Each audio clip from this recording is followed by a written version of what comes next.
بسم الله الرحمن الرحيم نحمده ونصلي ونسلم على رسوله الكريم أما بعد فأعوذ بالله من الشيطان الرجيم بسم الله الرحمن الرحيم قال الله تبارك وتعالى يا أيها الذين آمنوا اجتنبوا كثيرا من الظن إن بعض الظن إثم وقال رسول الله صلى الله عليه وسلم ظنوا بالمؤمنين خيرا صدق الله العظيم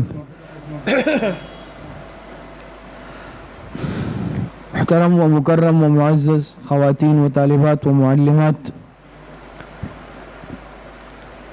ہفتہ وار اصلاحی بیان کا جو سلسلہ ہے جو ہر ہفتے کے دن برائے مستورات و طالبات ہوتا ہے، درمیان میں تعطیلات کی بنا پر کچھ تعطل آیا۔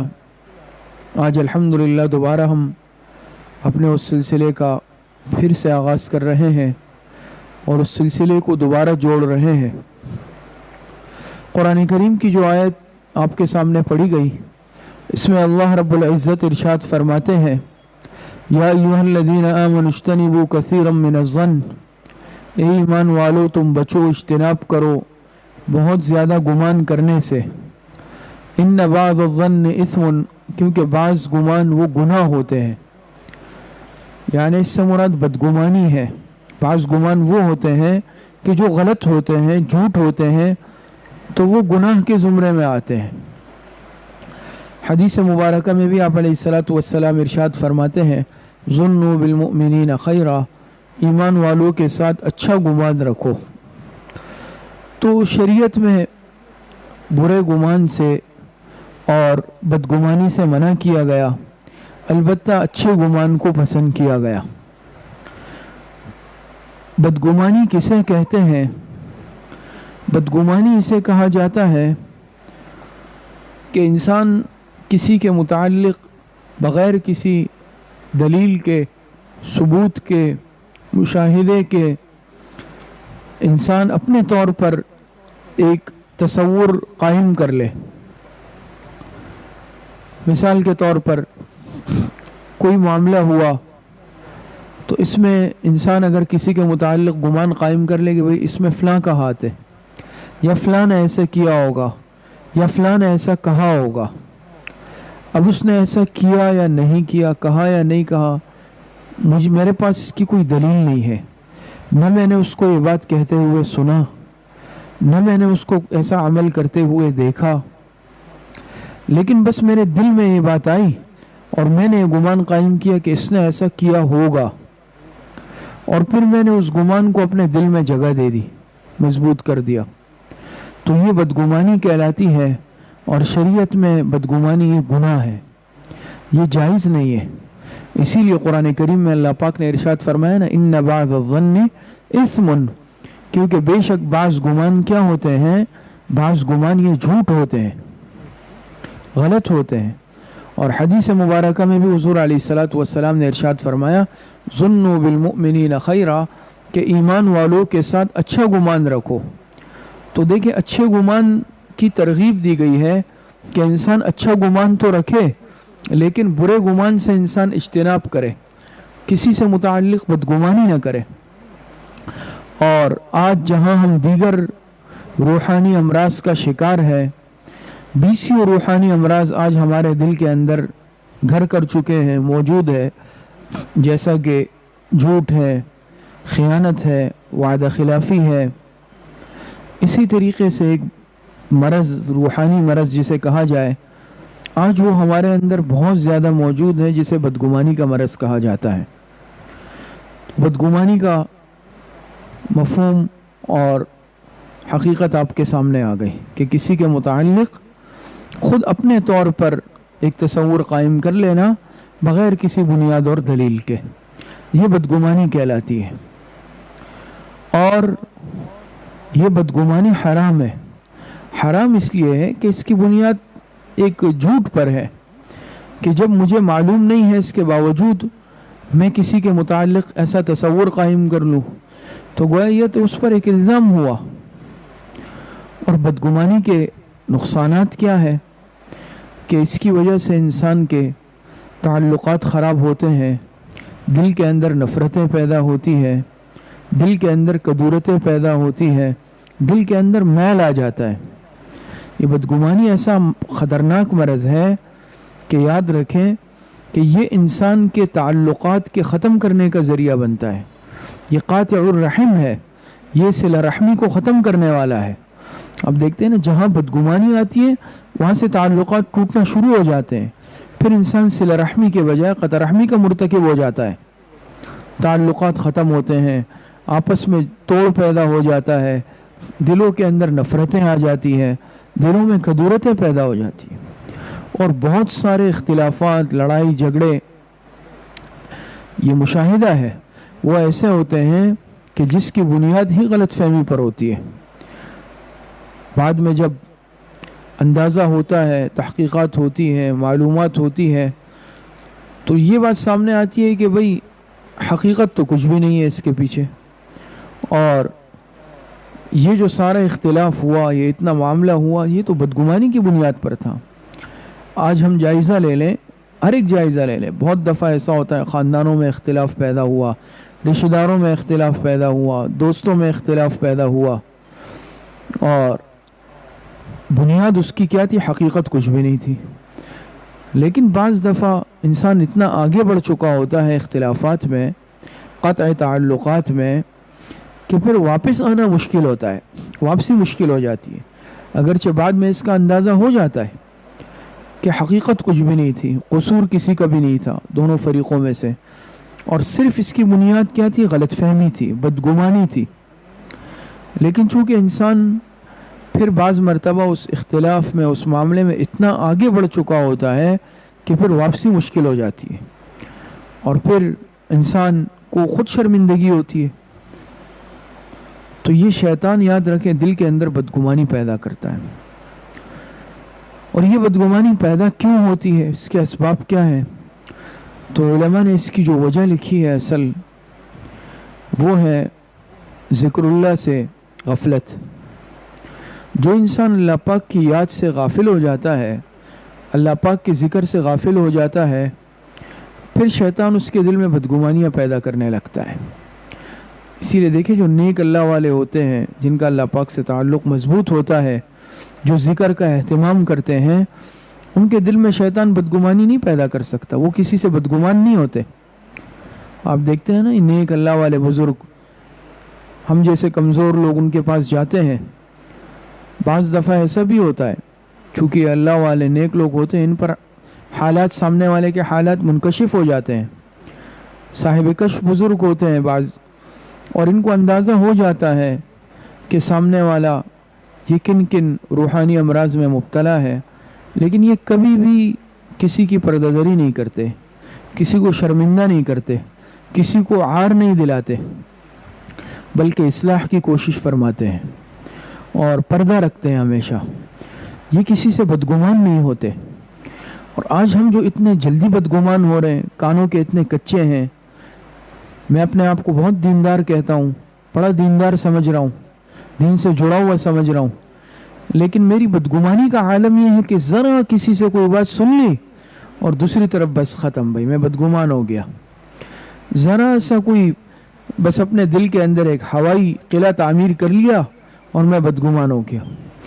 تو ایسے شخص کے، ایسے انسان کے دل میں شیطان بہت جلدی بدگمانی پیدا کرتا ہے، جو اللہ پاک کی یاد سے غافل ہوتا ہے۔ اور یہ ایسا خطرناک مرض ہے کہ یاد رکھیں، جو فساد فی الارض کا باعث بنتا ہے، فساد فی الارض کا باعث بنتا ہے، یہ جو بدگمانی کا مرض ہے۔ تو اسی لیے اس سے منع کیا گیا کہ انسان کسی سے بدگمان نہ ہو، برا گمان نہ کرے، بلکہ حدیث میں فرمایا گیا ظنوا بالمؤمنین خیرا، ہر ایک کے متعلق اچھا گمان رکھو۔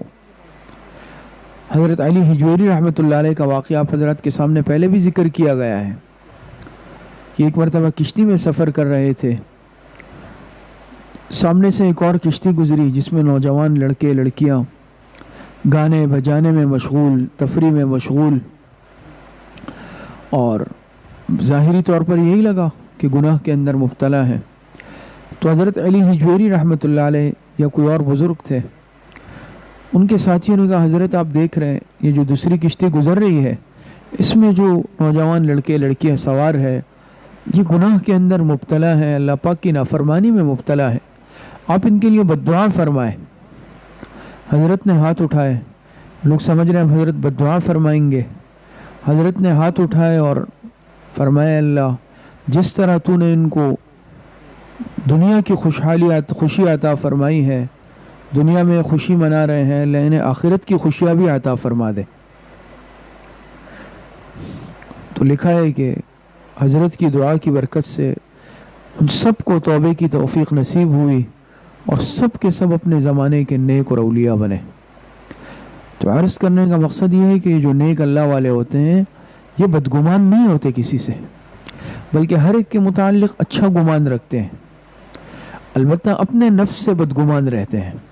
آج ہمارا معاملہ اس کے برعکس ہے، ہم اپنے نفس سے خوشگمانی میں رہتے ہیں کہ میں بالکل ٹھیک جا رہا ہوں، میرا نفس مجھے غلط راستے پہ لگا ہی نہیں سکتا۔ ہم اپنے نفس سے خوشگمان ہیں، دوسروں سے بدگمان ہیں۔ اور نیک لوگوں کا، اللہ والوں کا معاملہ اس کے برعکس ہوتا ہے کہ وہ اپنے نفس سے بدگمان رہتے ہیں، خطرے میں، خوف میں رہتے ہیں کہ بھئی نفس اور شیطان بہکا نہ دے، اور دوسروں سے ہمیشہ اچھا گمان رکھتے ہیں۔ اور یہی تقویٰ کی اور نیکی کی علامت ہوتی ہے کہ انسان کسی کے متعلق برا نہ سوچے، کسی کے متعلق برا گمان نہ کرے، کسی کے متعلق بدگمانی کے اندر مبتلا نہ ہو، ہر ایک کے متعلق اچھا گمان رکھے، ہر ایک کے متعلق خوشگمانی رکھے۔ تو آج میں نے عرض کیا کہ سب سے زیادہ ہمارے لیے جو انقطاع کا، قطع تعلق کا، فتنہ فساد کا اور انتشار کا جو باعث بن رہا ہے وہ اصل میں ہے یہی چیز ہے۔ اور بہت سارے معاملات جیسے ہماری زندگی میں بھی آتے ہیں، مثال کے طور پر بعض دفعہ ایسا ہوا کہ بھئی گھر میں کوئی کام کرنے والا ملازم ہے یا ملازمہ ہے، یا دکان میں کام کرنے والا ملازم ہے، اور اتفاق سے ایسا ہوا، مثال کے طور پہ عرض کر رہا ہوں، کہ دکان میں یا گھر میں چوری ہو گئی۔ اب ہمارے پاس کوئی ثبوت نہیں ہے، دلیل نہیں ہے، لیکن ہم نے سارا الزام کیا کیا اس ملازم یا ملازمہ پہ لگا دیا۔ کوئی تحقیق نہیں ہے، میرے پاس کوئی ثبوت نہیں ہے، میں نے ان کو چوری کرتے ہوئے دیکھا نہیں، لیکن میں یقینی طور پہ ان کو مورد الزام ٹھہرا رہا ہوں اور ان کو ہی چور ثابت کر رہا ہوں۔ شریعت نے اس سے منع کیا کہ یقینی طور پر جب تک کہ انسان کے پاس کوئی ثبوت نہ ہو، تحقیق نہ ہو، تو بلا وجہ کسی کو یقینی طور پر ملازم کہنا یا چور کہنا، اس کی شریعت نے اجازت نہیں دی۔ ہاں البتہ مناسب انداز میں تحقیقات کرنے کی اجازت ہے، اس کی گنجائش ہے۔ اگر مثال کے طور پر انسان اپنی تسلی کے لیے یا شک ہے، مناسب انداز میں تحقیقات کر لے، پوچھ گچھ کر سکتا ہے، لیکن اس میں بھی رویہ ایسا نہ ہو، انداز ایسا نہ ہو کہ بغیر کسی ثبوت کے سامنے والے کو انسان مورد الزام ٹھہرائے، اس پر تہمت لگائے، اس پر الزام لگا لے۔ اور بہت دفعہ دیکھیں، بیسیوں دفعہ ایسے واقعات ہوئے ہیں، ہوتے ہیں، آپ کو بھی معلومات اور اندازہ ہوگا، ہمارے معاشرے میں، گھروں میں ایسے واقعات ہوتے ہیں۔ کوئی چیز ہم نے رکھ کر بھول گئے، بعد میں ہم نے کہا بھئی یہ تو فلاں نے چوری کیا ہوگا، فلاں ملازمہ نے، فلاں ملازم نے، گھر میں کام کرنے والی ملازمہ ہے، یا دفتر میں ملازم ہے، کارخانے میں ملازم ہے، اور اچھی خاصی ہم نے تحقیقات کی، بعض مرتبہ ہم تشدد بھی کر لیتے ہیں، برا بلا کہتے ہیں، پولیس کے حوالے کر لیتے ہیں، بعد میں بھئی وہ چیز مل گئی جہاں رکھی تھی۔ اب یاد رکھیں کہ یہ چیز تو مل گئی، لیکن اب اس کی تلافی کیا ہوگی اور کیسے ہوگی؟ جو میں نے اس کی عزت نفس کو ٹھیس پہنچائی ہے۔ یاد رکھیں ہر انسان عزت نفس لے کر پیدا ہوا ہے، چاہے امیر ہے چاہے غریب ہے، کسی بھی طبقے سے تعلق رکھتا ہو، لیکن عزت نفس اللہ پاک نے ہر انسان کو دی ہے۔ یہ مطلب نہیں ہے کہ اگر وہ میرا ماتحت ہوا، وہ میرا ملازم ہوا، وہ غریب ہوا، تو اب میں جو چاہے کر سکتا ہوں، میں چاہے اس کے عزت نفس کے ساتھ کھلواڑ کروں، میں کھیلوں، میں اس کی کردار کشی کروں، تو مجھے یہ اجازت ہے، ایسا قطعی طور پر نہیں ہے۔ تو آج یہ زندہ مسائل ہے ہمارے معاشرے میں، اور اس کی میں نے عرض کیا نا کہ اس کی بنیاد بھی صرف اور صرف کس پر ہوتی ہے؟ یہ بدگمانی پر ہی ہوتی ہے، کہ ہم بدگمانی کر لیتے ہیں اور پھر کوئی ثبوت نہیں ہوتا، لیکن اس کے باوجود بعض مرتبہ ہم حدود سے تجاوز کر لیتے ہیں، جس کی وجہ سے ہم حقوق العباد میں حقوق کی پامالی کا باعث بن جاتے ہیں۔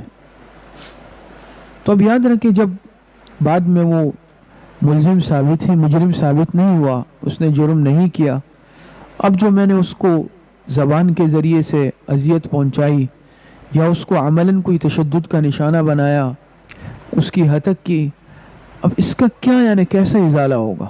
اب آپ بتائیں۔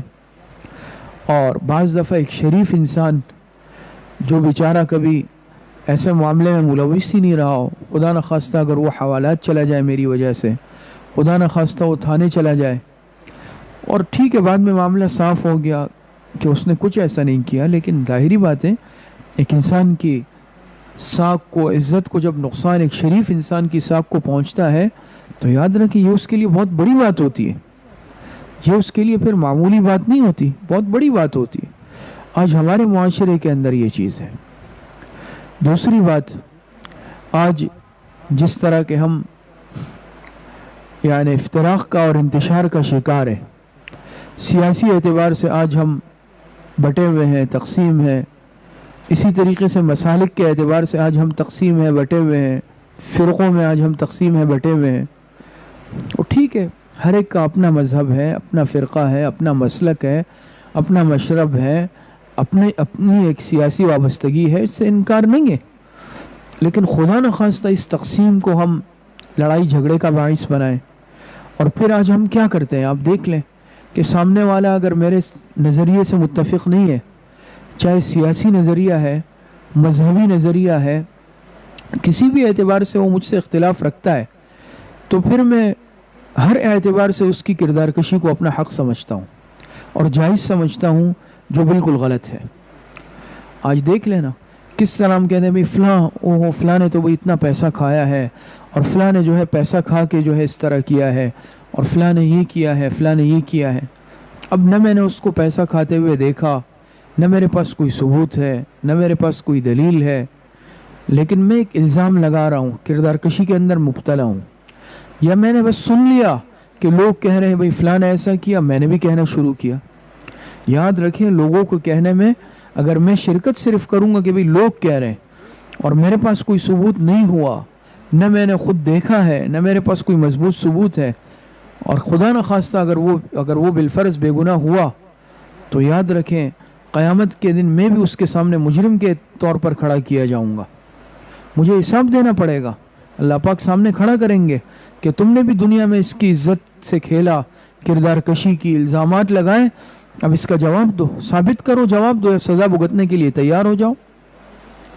لیکن آج دیکھ لیں ہم معاشرے کے اندر کس طرح اس گندگی کے اندر مبتلا ہے۔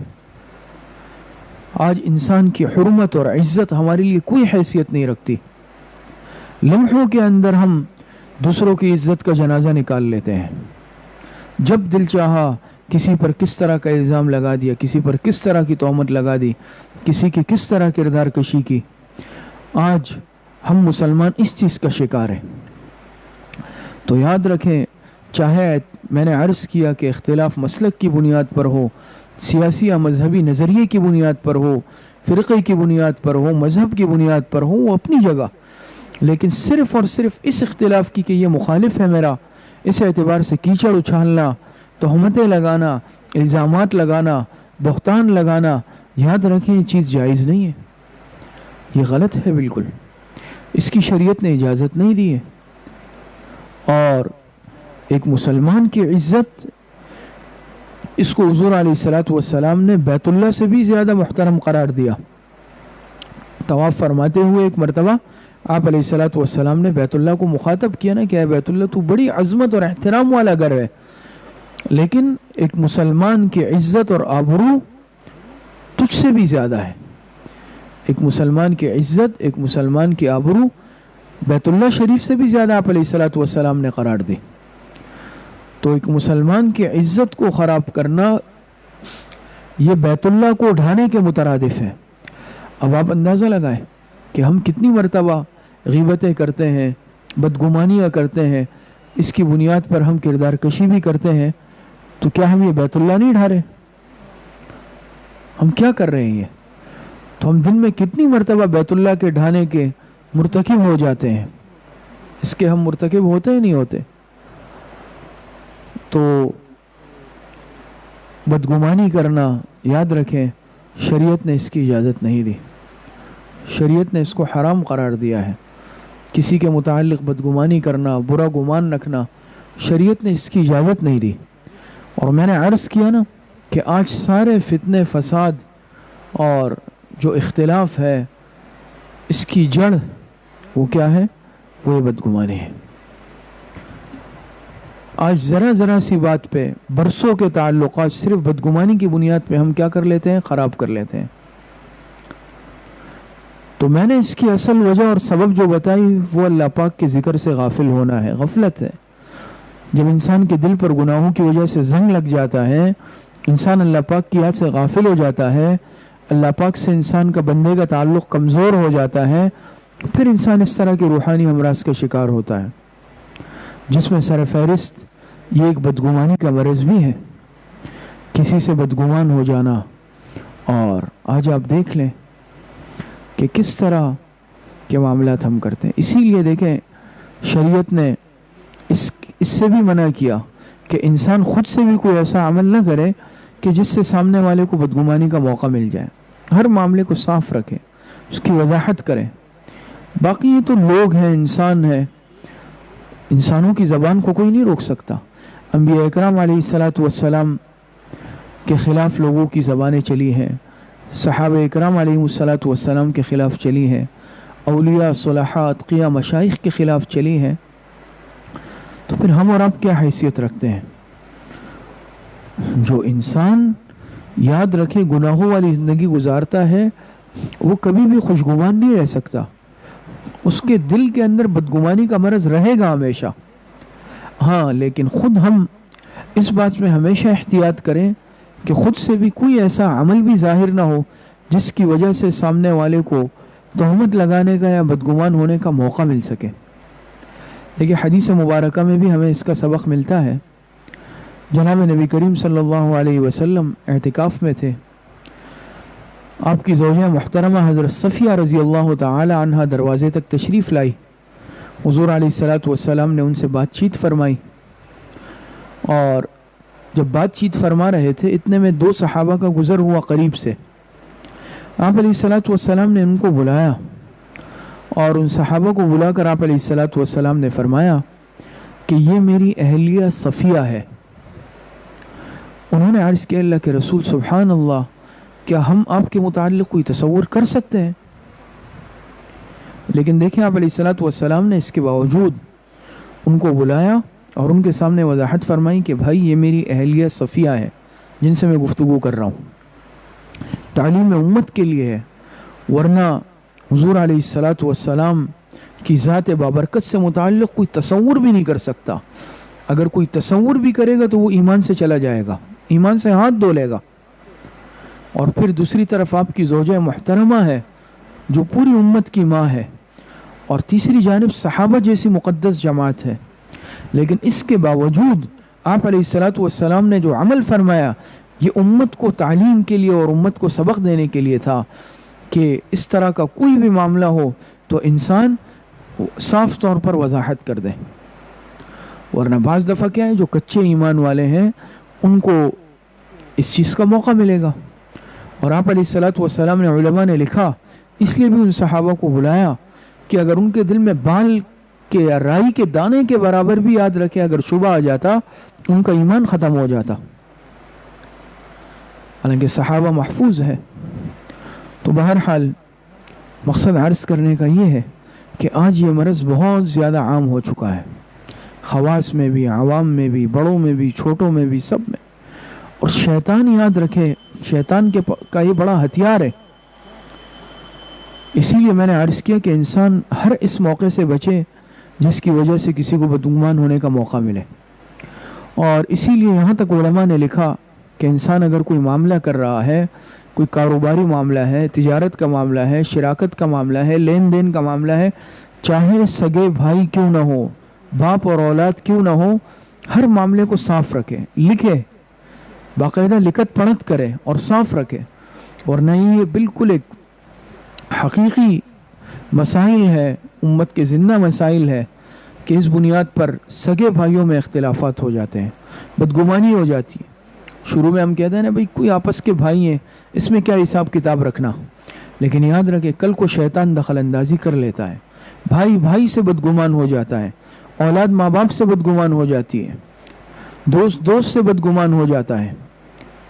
اور چلیں اگر آج معاملہ صحیح رہا کل کو اولاد بڑی ہو جائے گی، ٹھیک ہے آج بھائیوں میں معاملہ صحیح رہا، ایک دوسرے پر اعتماد رہا، لیکن ظاہری بات ہے اولاد میں بعض دفعہ وہ معاملہ نہیں ہوتا، وہ بات نہیں ہوتی۔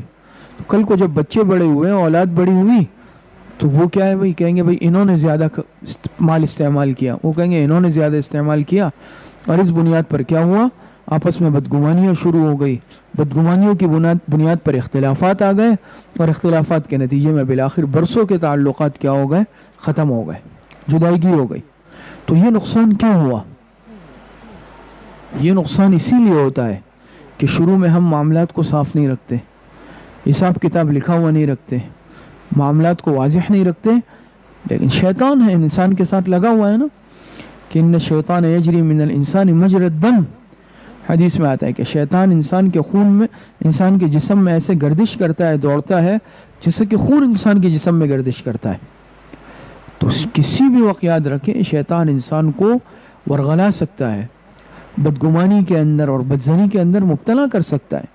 اور یاد رکھیں کہ کوئی بھی انسان اپنے متعلق یہ دعویٰ نہیں کر سکتا کہ میں جو ہے شیطان مجھے گمراہ نہیں کر سکتا، کوئی انسان یہ دعویٰ نہیں کر سکتا، انسان کمزور ہے، اور انسان کا مقابلہ صرف شیطانی نفس سے بھی ہے، نفس اور شیطان۔ وَنَفْسٍ وَمَا سَوَّاهَا فَأَلْهَمَهَا فُجُورَهَا وَتَقْوَاهَا قَدْ أَفْلَحَ مَنْ زَكَّاهَا۔ تو نفس بھی انسان کے ساتھ لگا ہوا ہے، اور شیطان بھی انسان کو گمراہ کرنے میں لگا ہوا ہے، دونوں کی محنت چل رہی ہے۔ اور ہمیشہ یہ نفس انسان کو اپنے متعلق خوشگمانی میں رکھنے کی کوشش کرتا ہے، کہ یہ نفس سے متعلق خوشگمان رہے، اچھے گمان میں رہے، کہ میں بالکل ٹھیک جا رہا ہوں، میرے اندر کوئی غلطی نہیں ہے، میرے اندر کوئی برائی نہیں ہے، میرے اندر کوئی کمزوری نہیں ہے۔ اور جو انسان یہ سوچ لیتا ہے پھر اس کی اصلاح مشکل ہو جاتی ہے، چونکہ اسے اپنے اندر کوئی کمزوری، کوئی عیب، کوئی غلطی نظر ہی نہیں آتی، وہ اپنے آپ کو بالکل ٹھیک سمجھتا ہے۔ جب وہ ٹھیک سمجھتا ہے تو وہ اپنی اصلاح ہی نہیں کرتا۔ اسی طریقے سے نفس اور شیطان یہ دوسروں سے بدگمان کرتے ہیں انسان کو، کہ بھئی فلاں کے اندر یہ غلطی ہے، فلاں ایسا ہے، فلاں ایسا ہے، تو انسان پھر ہر ایک سے متعلق بدگمانی کرتا ہے، یہاں تک کہ انسان اتنا آگے چلے جاتا ہے کہ پھر انسان اللہ پاک سے بھی بدگمان ہوتا ہے۔ آپ نے سنا ہوگا نا، بعض لوگ یہ جملے بھی کہتے ہیں کہ پتہ نہیں اللہ پاک میری دعائیں نہیں قبول کرتے، میری دعائیں نہیں سنتے۔ یہ کتنا خطرناک اور بدگمانی پر مبنی جملہ ہے۔ علماء نے اس سے منع کیا کہ اس طرح کے جملے کہنا، پتہ نہیں اللہ پاک میری سنتے ہیں، یعنی العیاذ باللہ، اللہ پاک سب کی سنتے ہیں۔ قرآن کریم میں اللہ پاک فرماتے ہیں ادعونی استجب لکم، مجھ سے مانگو میں قبول کروں گا۔ وہ الگ بات ہے کہ دنیا میں اللہ پاک بعض مرتبہ دعا قبول فرما لیتے ہیں، بعض مرتبہ دعا قبول نہیں فرماتے، اس کے بدلے میں اللہ پاک کوئی مصیبت دور کر دیتے ہیں، یا پھر اللہ پاک آخرت میں ذخیرہ کر لیتے ہیں، لیکن دعا ضائع نہیں جاتی۔ لیکن بعض مرتبہ کوئی اور صورت ہوتی ہے، دعا کی قبولیت کے بجائے کوئی مصیبت دور ہوتی ہے، آخرت میں ذخیرہ، تو انسان سمجھتا ہے میری دعا قبول نہیں ہوتی، یا بعض مرتبہ قبولیت میں تاخیر ہوتی ہے، اللہ پاک کے فیصلے ہیں، تو بدگمان ہونے لگتا ہے انسان، اس طرح کے جملے کہنے لگتا ہے۔ یہ بہت خطرناک جملے ہیں۔ تو ہمیشہ اپنے گمان کو اچھا رکھیں، اپنے خیالات کو درست رکھیں۔ تو بدگمانی پیدا ہی اس دل میں ہوتی ہے، اس قلب میں ہوتی ہے، جو قلب گناہوں سے زنگالود ہوتا ہے، جو قلب اللہ پاک کی یاد سے غافل ہوتا ہے، جس قلب کا، جس دل کا اللہ پاک سے تعلق مضبوط نہیں ہوتا، پھر وہ شیطان کا گھر بن جاتا ہے، پھر اس دل میں شیطان وسوسے پیدا کرتا ہے، بدگمانیاں پیدا کرتا ہے۔ اللہ پاک مجھے اور آپ سب کو صحیح عمل کی توفیق عطا فرمائے۔ وآخر دعوانا ان الحمدللہ رب العالمین۔ دعا فرما لیں۔ الحمدللہ رب العالمین والعاقبۃ للمتقین والصلاة والسلام على خیر خلقہ محمد وآلہ واصحابہ اجمعین۔ ربنا ظلمنا انفسنا وان لم تغفر لنا وترحمنا لنكونن من الخاسرین۔ ربنا آتنا في الدنيا حسنة وفي الآخرة حسنة وقنا عذاب النار۔ اے اللہ ہمارے صغیرہ کبیرہ ظاہراً باطناً چھوٹے بڑے ہر طرح کے گناہوں کو معاف فرما دے. اے اللہ جتنی لغزشیں کوتاہیاں ہوئی ہیں اے اللہ سب کو معاف فرما دے. اے اللہ جتنے گناہ کیے ہیں توبہ تائب ہوتے ہیں اے اللہ ہماری توبہ کو قبول فرما لے. جتنے بیمار ہیں گھروں میں اسپتالوں میں جسمانی بیمار ہیں روحانی بیمار ہیں اے اللہ سب کو صحت کاملہ عاجلہ عطا فرما دے. جتنے اموات المؤمنین دنیا سے جا چکے ہیں اللہ سب کی مغفرت فرما دے. ہماری دعاؤں کو اپنے فضل و کرم سے فضل و رحمت سے اپنی بارگاہ میں قبول اور منظور فرما دے. وصلی اللہ وسلم علی نبینا محمد وآلہ واصحابہ اجمعین برحمتک یا ارحم الراحمین. ہر اتوار کو جیسے تاریخ اسلام کی مجلس ہوتی ہے انشاءاللہ کل بروز اتوار بعد نماز مغرب بھی تاریخ اسلام کی کلاس ہوگی بذریعہ پروجیکٹر اور مستورات کے لیے بنات کے مدرسے میں انتظام ہوگا.